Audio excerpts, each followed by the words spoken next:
भगवान शंकर के पूर्ण रूप काल भैरव एक बार सुमेरु पर्वत पर बैठे हुए ब्रह्मा जी के पास जाकर देवताओं ने उनसे अविनाशी तत्व बताने का अनुरोध किया। शिव जी की माया से मोहित ब्रह्मा जी उस तत्व को न जानते हुए भी इस प्रकार कहने लगे, मैं ही इस संसार को उत्पन्न करने वाला स्वयंभू अजन्मा एकमात्र ईश्वर अनादि भक्ति ब्रह्म घोर निरंजन आत्मा हूं। मैं ही प्रवृत्ति और निवृत्ति का मूलाधार सर्वलीन पूर्ण ब्रह्म हूं। ब्रह्मा जी ऐसा कि पर मुनि मंडली में विद्यमान विष्णु जी ने उन्हें समझाते हुए कहा कि मेरी आज्ञा से तो तुम सृष्टि के रचयिता बने हो, मेरा अनादर करके तुम अपने प्रभुत्व की बात कैसे कर रहे हो। इस प्रकार ब्रह्मा और विष्णु अपना अपना प्रभुत्व स्थापित करने लगे और अपने पक्ष के समर्थन में शास्त्र वाक्य उद्घृत करने लगे। अंततः वेदों से पूछने का निर्णय हुआ तो स्वरूप धारण करके आइए चारों वेदों ने क्रमशः अपना मत्स्य इस प्रकार प्रकट किया। ऋग्वेद, जिसके भीतर समस्त भूत निहित हैं तथा जिससे सब कुछ प्रवत्त होता है और जिसे परमात्मा कहा जाता है, वह एक रुद्र रूप ही है। सौ यजुर्वेद, जिसके द्वारा हम वेद भी प्रमाणित होते हैं तथा जो ईश्वर के संपूर्ण यज्ञों तथा योगों से भजन किया जाता है, सबका दृष्टा वह एक शिव ही है। सामवेद, जो समस्त संसारी जनों को भरमाता है, जिसे योगी जन ढूंढते हैं और जिसकी भांति से सारा संसार प्रकाशित होता है, वे एक त्र्यंबक शिवजी ही हैं। आनखा अथर्ववेद, जिसकी भक्ति से साक्षात्कार होता है और जो सब या सुख दुख अतीत अनादि ब्रह्म हैं, वे केवल एक शंकर जी ही हैं। विष्णु ने वेदों के इस कथन को प्रताप बताते हुए नित्य शिवा से रमण करने वाले दिगंबर पीत वर्ण धूलि धूसरित प्रेमनाथ कुवेटाधारी सर्वावेष्टित वृपणवाही निहसंग शिवजी को परब्रह्म मानने से इनकार कर दिया।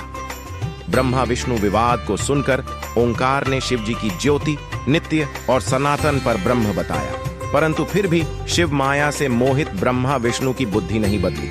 उस समय उन दोनों के मध्य आदि अंत रहित एक ऐसी विशाल ज्योति प्रकट हुई कि उससे ब्रह्मा का पंचम सिर जलने लगा।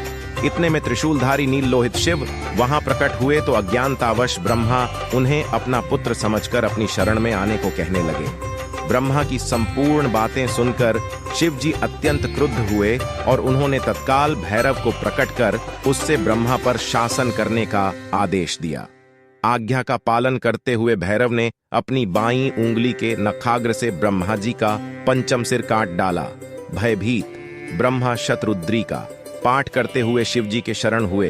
ब्रह्मा और विष्णु दोनों को सत्य की प्रतीति हो गई और वे दोनों शिव जी की महिमा का गान करने लगे। यह देखकर शिव जी शांत हुए और उन दोनों को अभय दान दिया। इसके उपरांत शिव जी ने उसके भीषण होने के कारण भैरव और काल को भी भयभीत करने वाला होने के कारण काल भैरव तथा भक्तों के पापों को तत्काल नष्ट करने वाला होने के कारण पाप भक्षक नाम देकर उसे काशीपुरी का अधिपति बना दिया। फिर कहा कि भैरव, तुम इन ब्रह्मा विष्णु को मानते हुए ब्रह्मा के कपाल को धारण करके इसी के आश्रय से भिक्षावृत्ति करते हुए वाराणसी में चले जाओ। वहां उस नगरी के प्रभाव से तुम ब्रह्म हत्या के पाप से मुक्त हो जाओगे।